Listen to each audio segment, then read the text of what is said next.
उत्तर प्रदेश में शिक्षक भर्ती की तैयारी करने वाले सभी साथियों का स्वागत करता है द मास्टर, आपका अपना यूट्यूब चैनल। आशा है कि आप लोगों की तैयारी अच्छी चल रही होगी।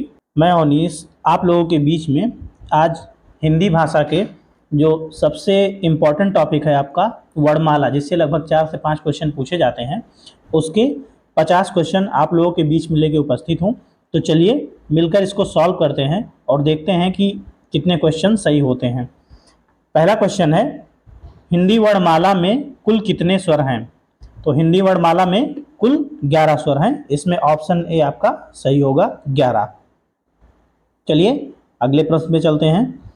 अगला प्रश्न है, हिंदी वर्णमाला में कुल कितने व्यंजन हैं? तो हिंदी वर्णमाला में कुल 33 व्यंजन हैं, जिसमें 25 स्पर्श व्यंजन, 4 अंतःस्थ व्यंजन और 4 ऊष्म व्यंजन होते हैं। चलिए अगले प्रश्न पे चलते हैं। अगला प्रश्न है, आ से आहा तक को क्या कहते हैं? देखिए, आ से आहा तक को आपका जो प्रश्न है, इसके अनुसार आप इसे स्वर कहेंगे, जिसमें इन्होंने अयोगवाह दो होते हैं, अंगा और आहा, उसको भी शामिल कर लिया है। टोटल 13 बताए हैं, लेकिन जो मूल स्वर होते हैं वो 11 होते हैं। तो यहाँ पे आपका ऑप्शन ही सही होगा, स्वर।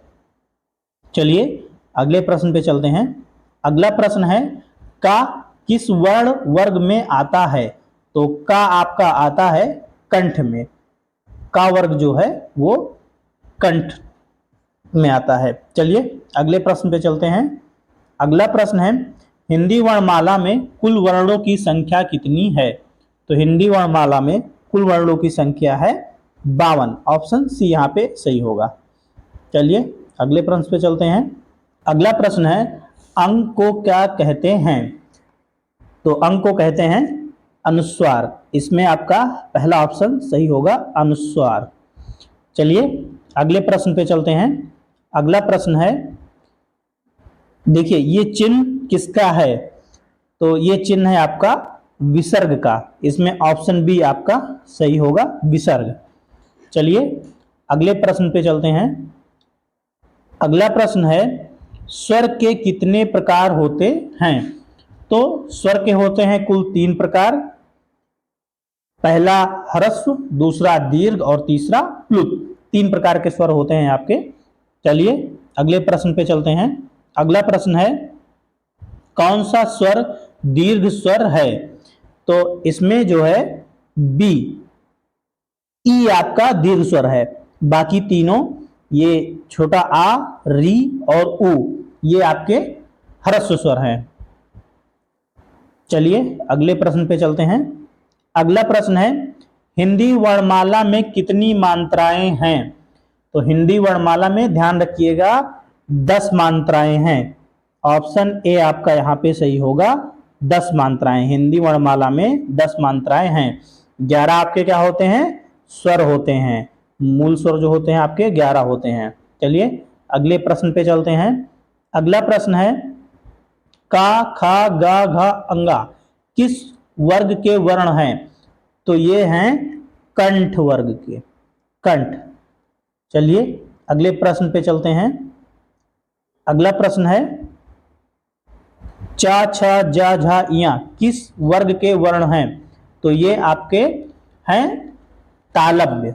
ऑप्शन ए आपका सही होगा, तालव्य। चा, छा, जा, झा, इया क्या है? ये तालव्य। देखिए जो आपके स्पर्श व्यंजन होते हैं 25, इनको 5 अलग अलग वर्गों में बांटा गया है। ये आपके कंठ से शुरू होते हैं, का वर्ग कंठ, उसके बाद चा वर्ग आपका तालु, उसी तरीके से मूर्धा, फिर दंत, फिर ओष्ठ। तो इसको ध्यान रखिएगा। चलिए अगले प्रश्न पे चलते हैं। अगला प्रश्न है, टा, ठा, डा, ढा, अड़ा किस वर्ग में आते हैं? तो ये आपका आता है मूर्धन। मूर्धन यानी कि जब जीभ आपके तलवे के आगे भाग को टच करके झटके से आगे की तरफ आए। चलिए अगले प्रश्न पे चलते हैं। अगला प्रश्न है, ता, था, दा, धा, ना किस वर्ग के वर्ण हैं? तो ये हैं आपके दंत। जब जीभ आपके दांत पे टच करे, जब आप इनका उच्चारण करते हैं तो आपकी जीभ जो है आपके दांत को टच करती है। चलिए अगले प्रश्न पे चलते हैं। अगला प्रश्न है, पा, फा, बा, भा, मा किस वर्ग में आते हैं? तो ये आपके आते हैं ओष्ठ, यानी कि जब आपका मुंह बंद होता है और खुलता है तो होंठ की सहायता से जो है इनका उच्चारण होता है, तो ये ओष्ठ वर्ग में आते हैं। चलिए अगला प्रश्न है, या रा ला वा को क्या कहा जाता है?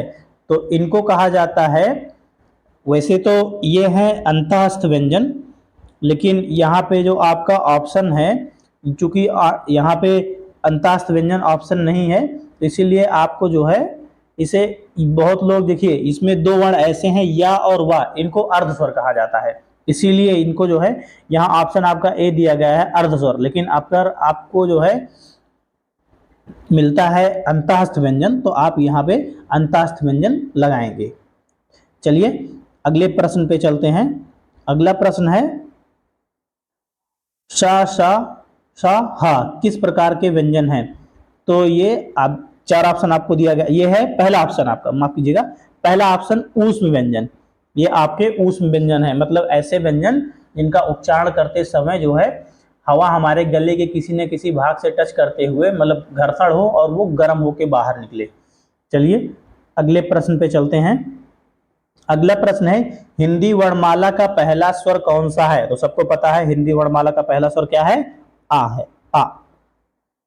चलिए अगले प्रश्न पे चलते हैं। अगला प्रश्न है, हिंदी वर्णमाला का अंतिम व्यंजन कौन सा है? तो हिंदी वर्णमाला का अंतिम व्यंजन है ज्ञा। ज्ञा जो है हिंदी वर्णमाला का अंतिम अक्षर है। चलिए अगले प्रश्न पे चलते हैं। अगला प्रश्न है, हिंदी में री किस प्रकार का स्वर है? री किस प्रकार का स्वर है? री है ह्रस्व स्वर, ऐसे स्वर जिनके उच्चारण में कम समय लगता हो उन्हें कहा जाता है ह्रस्व स्वर, जिसमें री आता है आपका। चलिए अगले प्रश्न पे चलते हैं।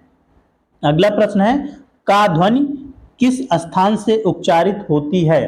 तो का ध्वनि उच्चारित होती है कंठ से, पूरा का वर्ग आपका क्या है? कंठ वर्ग से उच्चारित होता है। चलिए अगले प्रश्न पे चलते हैं। अगला प्रश्न है, फा ध्वनि का उच्चारण कहां से होता है? तो फा ध्वनि का उच्चारण होता है आपके ओष्ठ से, ओष्ठ, ऑप्शन बी आपका सही होगा। देखिए जब भी वर्णों के उच्चारण की बात होती है तो आप उच्चारण करके उनका देख लीजिए, आपको पता चल जाएगा कि उनका उच्चारण स्थान कहां से है, वो कहां से उच्चारित हो रहे हैं। चलिए अगले प्रश्न पे चलते हैं। अगला प्रश्न है, इया किस वर्ग का वर्ण है? तो इया है तालव्य। जब हम इया का उच्चारण करते हैं तो हमारा जो जीभ का मोटा वाला भाग है, बीच वाला भाग है, वो तालु को टच करता है, इसलिए क्या है? तालव्य। चलिए अगले प्रश्न पे चलते हैं। अगला प्रश्न है, अड़ा किस वर्ग का वर्ण है? तो अड़ा है आपका मूर्धन्य, यहाँ पे ऑप्शन ए सही होगा, मूर्धन्य। चलिए अगले प्रश्न पे चलते हैं। अगला प्रश्न है, ना किस वर्ग में आता है? तो ना आता है आपका दंत में। ना, जब आप ना बोलेंगे तो आपकी जीभ आपके दांत को टच करेगी, तो ना आता है तालव्य में। चलिए अगले प्रश्न पे चलते हैं। अगला प्रश्न है, माँ का उच्चारण किस स्थान से होता है? तो आप माँ जब उच्चारित करेंगे तो आपको पता चलेगा कि माँ का उच्चारण स्थान है ओष्ठ, ऑप्शन बी यहाँ पे सही है, ओष्ठ। चलिए अगले प्रश्न पे चलते हैं। अगला प्रश्न है, हिंदी में कितने अर्धस्वर होते हैं? देखिए हिंदी में कुल अर्धस्वर जो होते हैं वो दो होते हैं, अर्धस्वर दो होते हैं, जिसमें पहला आपका आता है या और दूसरा आता है आपका वा। यहाँ पे दो ऑप्शन नहीं है, लेकिन आप ध्यान रखिएगा कि हिंदी में अर्धस्वर जो होते हैं वो दो होते हैं, या और वा। इससे प्रश्न पूछे जाते हैं आपके परीक्षा में। चलिए अगले प्रश्न पे चलते हैं। अगला प्रश्न है, ला किस प्रकार का व्यंजन है? तो ला किस प्रकार का व्यंजन है? ला व्यंजन है स्पर्श व्यंजन, पूरा या रा ला वा ये है स्पर्श व्यंजन। चलिए अगले प्रश्न पे चलते हैं। अगला प्रश्न है, हा किस प्रकार का व्यंजन है? हा, तो हा है हमारा ऊष्म व्यंजन, ऑप्शन बी यहाँ पे सही होगा, ऊष्म व्यंजन। चलिए अगले प्रश्न पे चलते हैं। अगला प्रश्न है सा किस स्थान से उच्चारित होता है। सा, सा किस स्थान से उच्चारित होता है। सा, तो सा उच्चारित होता है आपके दंत से। आपका ऑप्शन ए यहाँ पे सही होगा, दंत। चलिए अगले प्रश्न पे चलते हैं। अगला प्रश्न है शा का उच्चारण स्थान कौन सा है। तो शा का उच्चारण स्थान है तालु। ऑप्शन ए आपका सही होगा यहाँ पे, तालु। शा का उच्चारण स्थान है तालु। चलिए अगले प्रश्न पे चलते हैं। अगला प्रश्न है खष्टी शा किस स्थान से उच्चारित होता है। तो ये उच्चारित होता है मूर्धा से। आपका ऑप्शन ए आपका सही होगा, मूर्धा। मूर्धा यानी कि तलवे का अगला भाग। जब जीभ का अगला भाग तलवे के अगले भाग पे टच करके झटके से बाहर की तरफ आए तो समझ लीजिए कि उसका उच्चारण स्थान क्या है, मूर्धा है। चलिए अगले प्रश्न पे चलते हैं। अगला प्रश्न है ज्ञा किस प्रकार का वर्ण है। तो ज्ञा वर्ण है संयुक्त व्यंजन। और ये किससे मिलकर बना हुआ है संयुक्त व्यंजन। ज्ञा शब्द ये बना हुआ है ज्या और इया से। ध्यान रखिएगा, इसमें आपसे पूछा जाता है प्रश्न में कि ये किससे बना हुआ है। कभी कभी आपसे उन अक्षरों को भी पूछ लेते हैं। तो जा नीचे हलंत रहेगा और इया, इससे मिलके ये बना हुआ है। चलिए अगले प्रश्न पे चलते हैं। अगला प्रश्न है छा को किसमें गिना जाता है। तो इसको गिना जाता है संयुक्त व्यंजन में। इसमें गिना जाता है इसे संयुक्त व्यंजन में। यह भी बना होता है का, नीचे हलंत और खष्टी सा। चलिए अगले प्रश्न पे चलते हैं। अगला प्रश्न है स्रा किसका उदाहरण है। तो ये भी उदाहरण है संयुक्त व्यंजन का। और ये किससे मिलकर बना हुआ है। ये बना हुआ है बड़ा सा, नीचे हलंत और रा, इससे मिलकर बना हुआ है ये। चलिए अगले प्रश्न पे चलते हैं। अगला प्रश्न है कौन सा वर्ण स्वर तथा व्यंजन दोनों के रूप में प्रयुक्त होता है। तो ये प्रयुक्त होता है या। या को हम स्वर और व्यंजन दोनों के रूप में प्रयुक्त करते हैं। चलिए अगले प्रश्न पे चलते हैं। अगला प्रश्न है आ स्वर किस प्रकार का है। तो आ स्वर जो है वो है ह्रस्व स्वर। किस प्रकार का स्वर है ये, ह्रस्व स्वर, क्योंकि इसके उच्चारण में कम समय लगता है। चलिए अगले प्रश्न पे चलते हैं। अगला प्रश्न है ऊ स्वर किस प्रकार का है। तो ऊ स्वर है दीर्घ स्वर।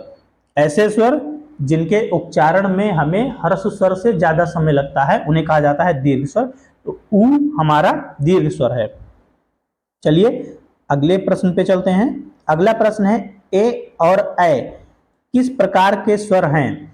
तो ये हैं, ये भी दीर्घ स्वर हैं। ऑप्शन बी यहाँ पे सही होगा, दीर्घ। चलिए अगले प्रश्न पे चलते हैं। अगला प्रश्न है ओ और आओ किस प्रकार के स्वर हैं। तो ओ और आओ स्वर हैं दीर्घ स्वर। इनके भी उच्चारण में ह्रस्व स्वर से ज्यादा समय लगता है।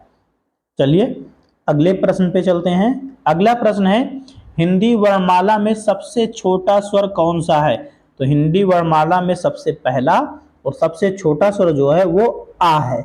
आ को माना गया है। चलिए अगले प्रश्न पे चलते हैं। अगला प्रश्न है हिंदी वर्णमाला में सबसे बड़ा स्वर कौन सा है। तो आपको जो ऑप्शन दिए गए हैं उसमें हिंदी वर्णमाला में सबसे बड़ा और सबसे आखिरी जो स्वर है वो है औ। चलिए अगले प्रश्न पे चलते हैं। अगला प्रश्न है आ ध्वनि किस स्थान से निकलती है। तो आ ध्वनि निकलती है कंठ से। यहाँ पे ऑप्शन ए आपका सही होगा, कंठ। चलिए अगले प्रश्न पे चलते हैं। अगला प्रश्न है ई और ई का उच्चारण कहाँ से होता है। तो ई और ई का उच्चारण होता है तालु से। तालु से होता है इसका उच्चारण। तो ऑप्शन ए यहाँ पे सही होगा। चलिए अगले प्रश्न पे चलते हैं। अगला प्रश्न है हिंदी में ह्रस्व स्वर कितने हैं। तो हिंदी में ह्रस्व स्वर हैं 4। याद कर लीजिएगा, ह्रस्व स्वर क्या होते हैं, ऐसे स्वर जिनके उच्चारण में कम समय लगता है। ये है आपका अ, इ, री और उ, 4 होते हैं। तो यहाँ पे ऑप्शन बी क्या होगा, सही होगा। कौन कौन से, आ, इ, री और उ, ये आपके चार जो हैं ये ह्रस्व स्वर हैं। चलिए अगले प्रश्न पे चलते हैं। अगला प्रश्न है हिंदी में दीर्घ स्वर कितने हैं? तो हिंदी में दीर्घ स्वर हैं 7। कौन कौन से हैं? पहले दीर्घ स्वर जानिए क्या होता है। ऐसे स्वर जिनके उच्चारण में ह्रस्व स्वर से ज्यादा समय लगता है उन्हें दीर्घ स्वर कहा जाता है। ये 7 हैं। कौन कौन से हैं? पहला है आ, दूसरा है ई, तीसरा है उ, चौथा है ए, पांचवा है आए, छठवां है ओ और सातवां है आओ। ये 7 स्वर दीर्घ स्वर में आते हैं। तो चलिए अगले प्रश्न पे चलते हैं। अगला प्रश्न है री किस प्रकार का स्वर है? तो अभी मैंने आपको बताया री जो है वो क्या है? ह्रस्व स्वर है। इसके उच्चारण में कम समय लगता है। चलिए अगले प्रश्न पे चलते हैं। अगला प्रश्न है स्वर और व्यंजन मिलकर क्या बनाते हैं? तो स्वर और व्यंजन मिलकर बनाते हैं वर्ण। स्वर और व्यंजन मिलकर बनाते हैं वर्ण। चलिए अगले प्रश्न पे चलते हैं। अगला प्रश्न है हिंदी वर्णमाला का स्वर क्रम किससे शुरू होता है? तो हिंदी वर्णमाला का स्वर क्रम शुरू होता है आ से और खत्म होता है औ पे। ठीक, तो इसमें ऑप्शन बी सही होगा, आ। चलिए अगला और आज का आखिरी प्रश्न हिंदी वर्णमाला का व्यंजन क्रम किससे शुरू होता है? तो हिंदी वर्णमाला का व्यंजन क्रम शुरू होता है का से और खत्म होता है ज्ञा पे। तो इसका ऑप्शन भी सही होगा का।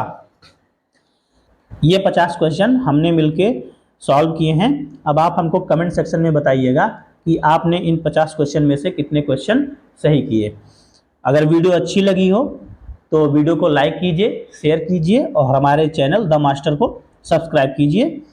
मिलते हैं अगली वीडियो में। नमस्कार।